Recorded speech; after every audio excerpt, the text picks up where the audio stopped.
Good morning everyone, my name is Michelle, I hope you're doing well. Welcome to another video. It is Friday morning the 14th of November. And in a little while in this video, we're going to Hendersonville in Tennessee to the case of missing 16-year-old Sebastian Wayne Drake Rogers, who was reported missing by his mother, Katie Proudfoot, around 6:30 a.m. on the 26th of February 2024, so over 18 months ago, and no sight, no sound of Sebastian ever since. So I'm going to talk about some updates in his case later.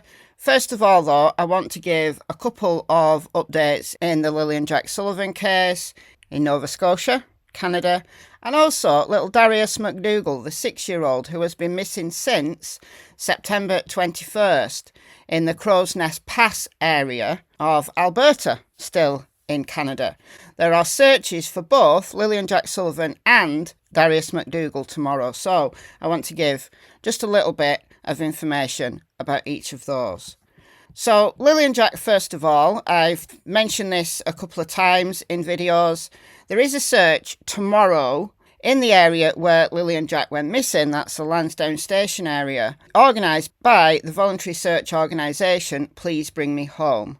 If you are able-bodied and able to travel to the Lansdowne Station area tomorrow morning, then please get in touch with Please Bring Me Home at search at pleasebringmehome.com with the following information: your full name, your phone number and your email address, plus an emergency contact's full name and phone number. That has to be someone not in the search party. They'll email you the location details if you get in touch, and before setting off on the search they'll review all safety procedures, discuss assigned search areas and confirm team groupings. The search is going to be conducted with a focus solely on the possibility that Lillian Jack wandered away and encountered misadventure. They're not investigating any other potential circumstances. Their role, and thus your role if you take part, is to conduct an organised, respectful and safe ground search in the area of potential relevance. And of course, if you've got any information regarding Lillian Jack's disappearance, please contact the RCMP directly. They're also asking if there's any hunters or trappers or woodsmen in the area who are familiar with the wooded regions surrounding the Sullivan's residence. And hunters often find deceased people who have been missing for months, sometimes years. Why? Because they go in areas where other people don't tread. Time and time again, hunters, quickly followed by dog walkers, tend to find missing people. So if you've got that local knowledge, please do also get in touch. If you've got any knowledge of the bodies of water, running creeks, animal dens or other key landmarks, please reach out directly. The local experience and the recollection of the terrain could be invaluable in the search planning and the search undertaking here. All right. Over to Alberta and Crow's Nest Pass. Darius McDougall was camping with a bunch of his family on September 21st. He was a little ways away from the adults in the party with some kids, and he just went missing, and he has been missing ever since. According to the RCMP, there's no evidence of foul play. This is a wandering away scenario, and sadly, Darius is highly likely to be out there somewhere. He needs to be found, to be brought home, to be laid to rest in a dignified manner. So this is from the Darius McDougall Facebook group, and this is the plans for tomorrow. And the public are welcome to join. So here are the details. We will be conducting a coordinated search for Darius this Saturday, November 15th in the mountain area. So this is the area surrounding the campground. 2 guided searches will take place, and the public is welcome to join throughout the day at their own risk to help search additional areas. Meeting point is the Island Lake campground. It's an open search invitation, all obviously at your own risk, but anyone is welcome to come along at any time during the day to assist in the search. If you self-search, please plot the areas you cover on a map and send them to us to avoid overlap and keep coverage organised. Self-searchers are invited to check in at the campsite between 10 a.m. and 3 p.m. Attached, you will see the highlighted areas we are prioritising during our guided search tours on Saturday. Anyone is welcome to search additional areas outside of these zones as well. So, current conditions, there is currently no snow in the area, but the terrain remains rugged and can change quickly. Access to the campsite is best suited for trucks or high clearance 4x4 vehicles, ATVs or side-by-sides, any vehicle capable of handling uneven or muddy mountain roads. If you do not want to walk in, please ensure you have a capable vehicle. So Group 1 is the campground and last seen area, and that continues towards the nearby pond, entering the water only as far as waders safely allow. This is not a shoreline sweep, it's a controlled shallow water wader search. So waders, you need them if you're going to enter the water, waterproof boots, warm clothing, gloves, wildlife protection such as bear spray, bells or an air horn, a suitable vehicle if not walking in. Group 2 is the highway, the roads and the train track area. So that'll be highway edges, ditches, pullouts and tree lines. Checking train tracks and accessible adjacent terrain. Remaining visible and keeping a safe distance from traffic. So you will need warm layered clothing, waterproof boots, waders if entering the pond, high visibility vest or bright clothing, wildlife protection tools, flashlight or headlamp, fully charged phone, food, water, medications if you have them, gloves, walking stick, traction if needed. ATV, side-by-side or an appropriate vehicle for the terrain. General safety, do not search alone. Check in and check out if joining a guided group. Self-searchers must inform someone where they are going. If you find anything suspicious, do not touch it. Mark the location and notify the group immediately. No pets or children. There are a substantial amount of wildlife and rough terrain. So that's the area. Darius's last known location was quite close to the Crow's Nest Creek Falls, and there's the meeting spot at the campground. Okay, thank you for your patience if you're here just for Sebastian Rogers. Right now, we're going to get into it. Let's go.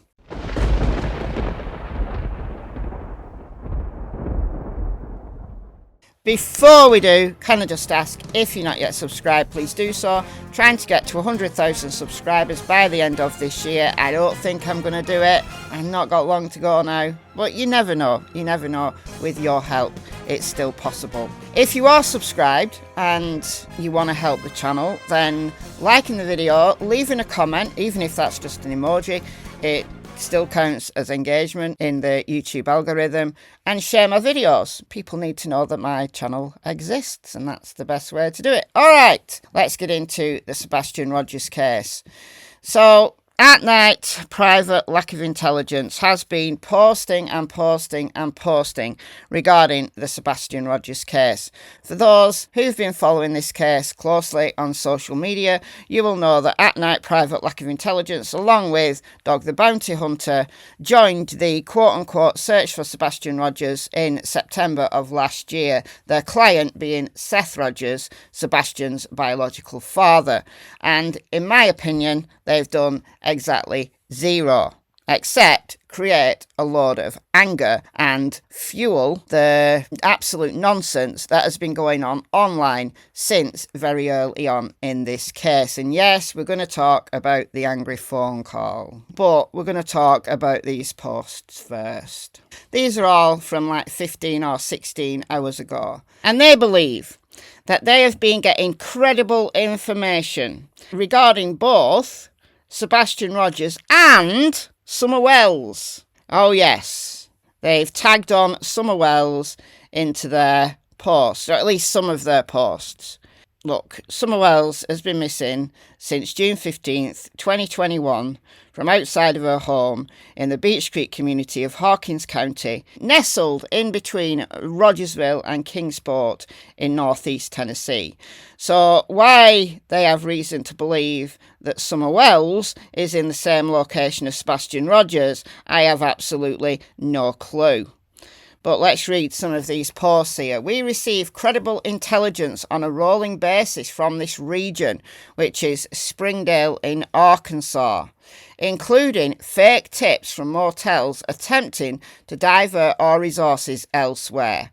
If you're staying at any motel in this region, please look out for children who may be distressed or alone. I mean, look, wherever you are, if you come across a child who is distressed and on their own, well, do the right thing and contact the authorities.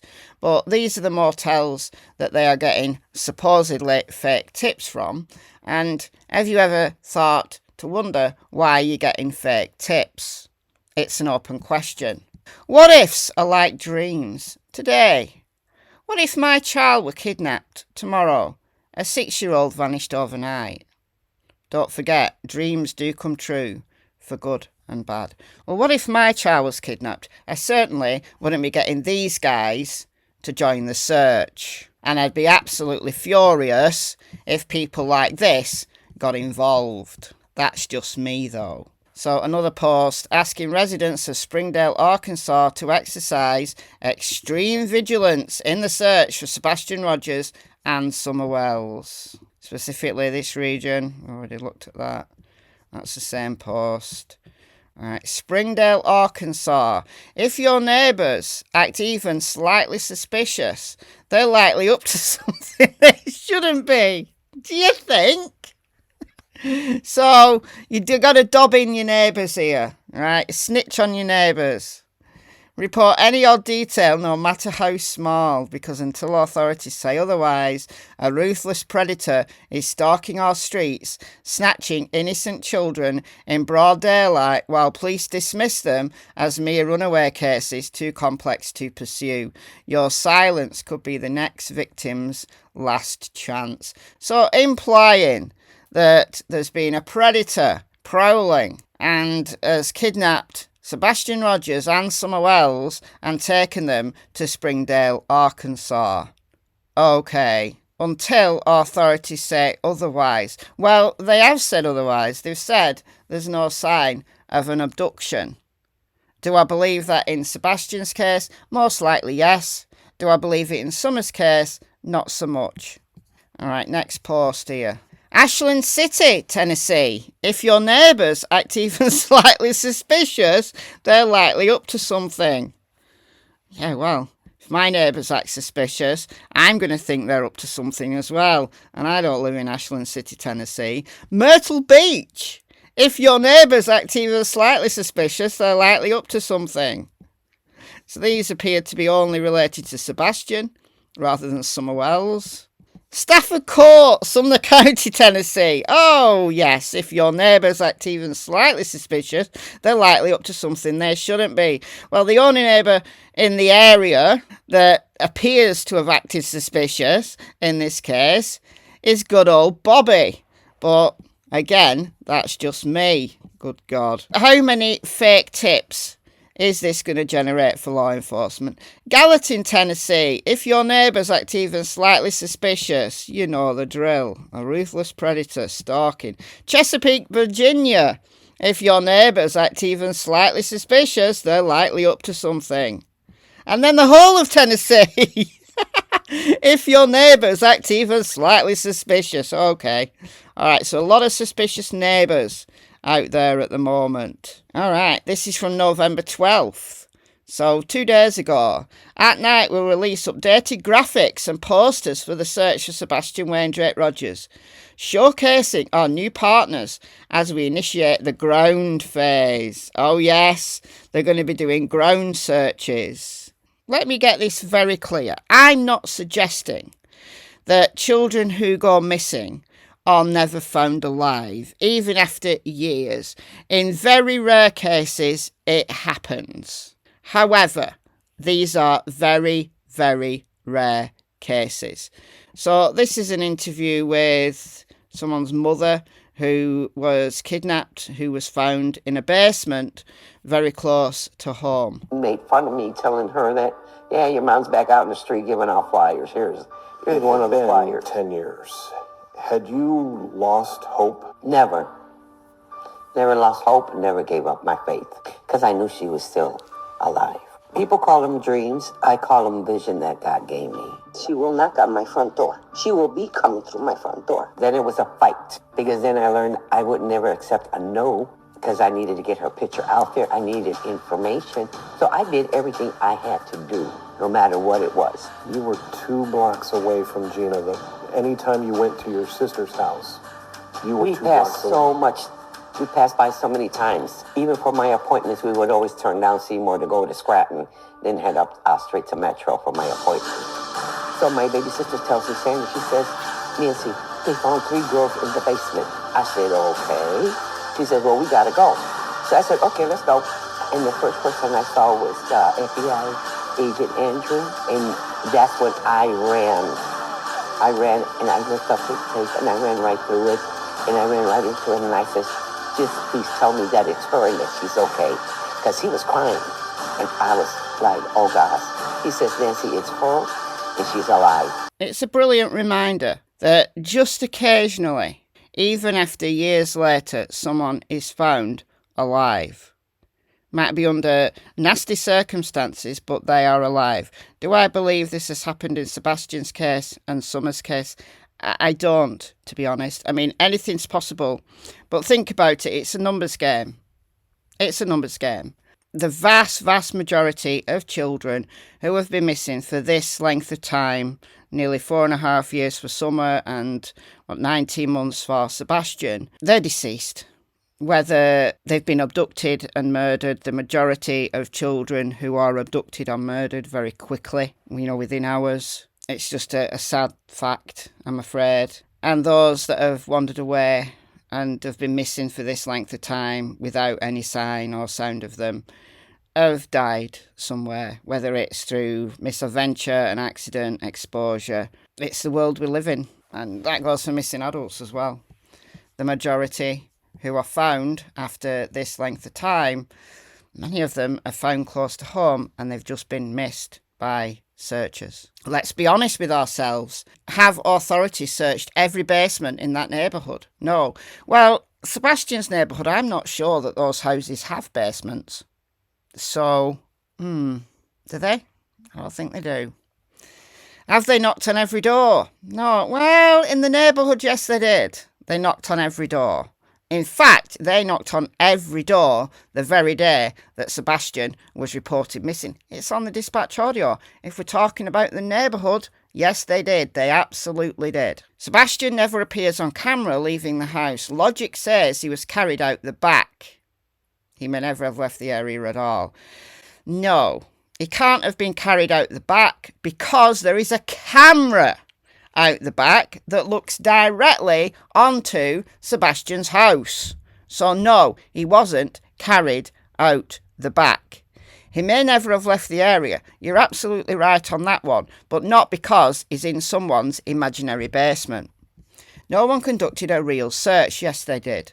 The grandparents' houses were left untouched. Were they? Authorities didn't even knock on every door or check the registered sex offenders in the vicinity. Yes, they did. Seth Rogers had to pay private teams to do the work that should have been done from the start. These are not games, these are facts, and facts demand accountability. Who are they protecting? Oh, who are they protecting? Well, I don't know.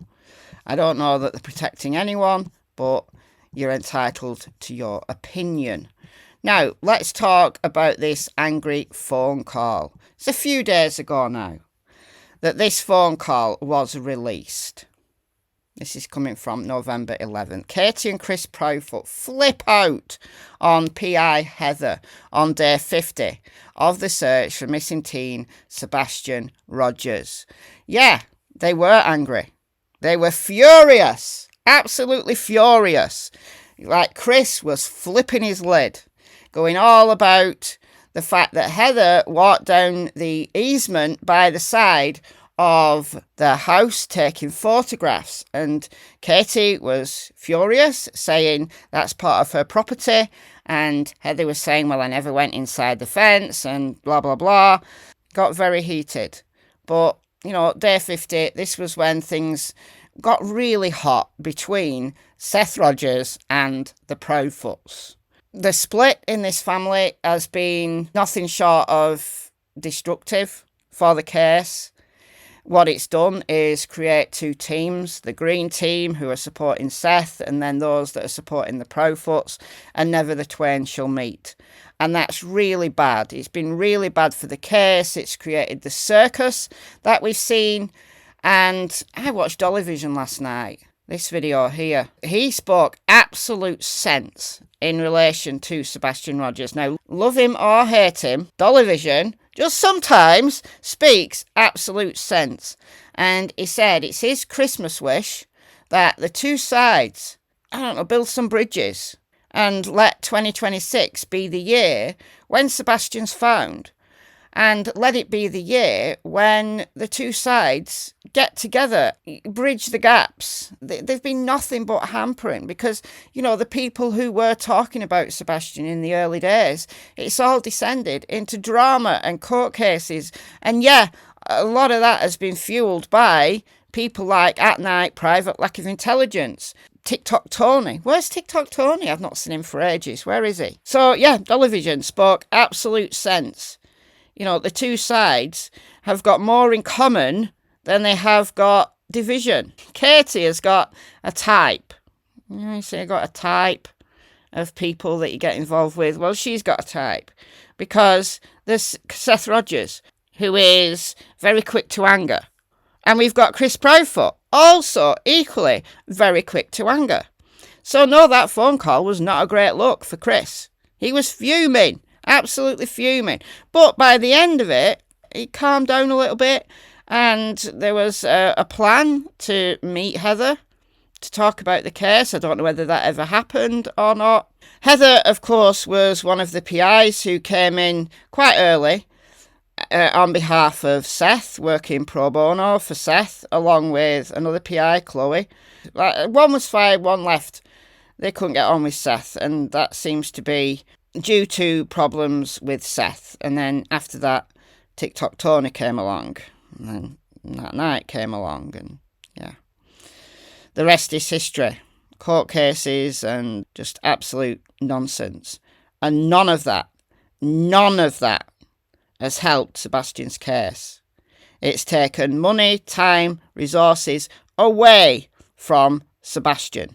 So whatever hope that Seth remains clung on to, having hope is one thing, but finding Sebastian is quite another. And again, Dollyvision was right by saying, look, put your differences aside, find Sebastian, find out where he was, what happened to him, and then if foul play did happen, from either side, well, it's all going to come to light only if Sebastian is found.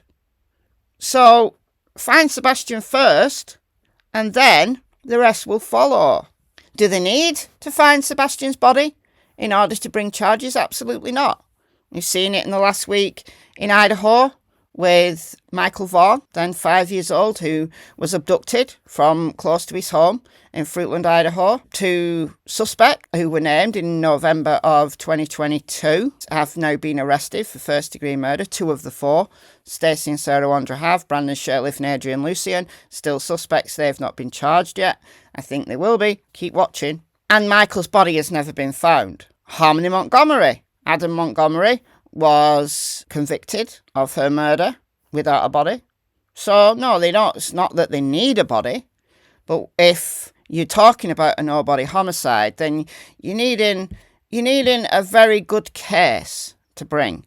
And there's no sign of foul play in Sebastian's case, either on the side of Seth or on the side of Katie and Chris. There's no sign of foul play. And don't believe AtNight when they say that people didn't search. Law enforcement did a lot of ground searching. Don't believe AtNight when they say that neighbours weren't contacted. They were. Don't believe AtNight when they say that registered sex offenders weren't contacted. They were. Just because law enforcement doesn't talk about every single thing they've done doesn't mean to say they are not doing it. They've traced vehicles in the area. They've looked at a lot of electronic data. They've looked at a lot of cell tower data. And nothing has come to light that suggests that Sebastian encountered foul play. So don't believe them when they're drumming up all of this nonsense, saying you've got a spy on your neighbours. If you live in Tennessee, or you live in Springdale, Arkansas, or you live in Myrtle Beach, or you live in Chesapeake, you got a spy on your neighbours. Well, if your neighbours are up to no good, then take note of it. Is it because they're likely to be harbouring Sebastian, though? No, it's a numbers game. The chances of Sebastian being in Chesapeake or Myrtle Beach or Springdale much less likely than him being relatively close to home and has died out there somewhere, sadly, of misadventure or exposure or some other horrible event, but totally not relating to foul play. Make it make sense why this group has been allowed to just carry on creating division and nonsense. They did a couple of good things, though. You know, they released the Texas Roadhouse footage, all to point fingers at Katie, but still, it was useful footage to see. Yeah, all right, I'm going to go now. Let me know your thoughts in the comments, and I'll see you in the next video. Bye, guys.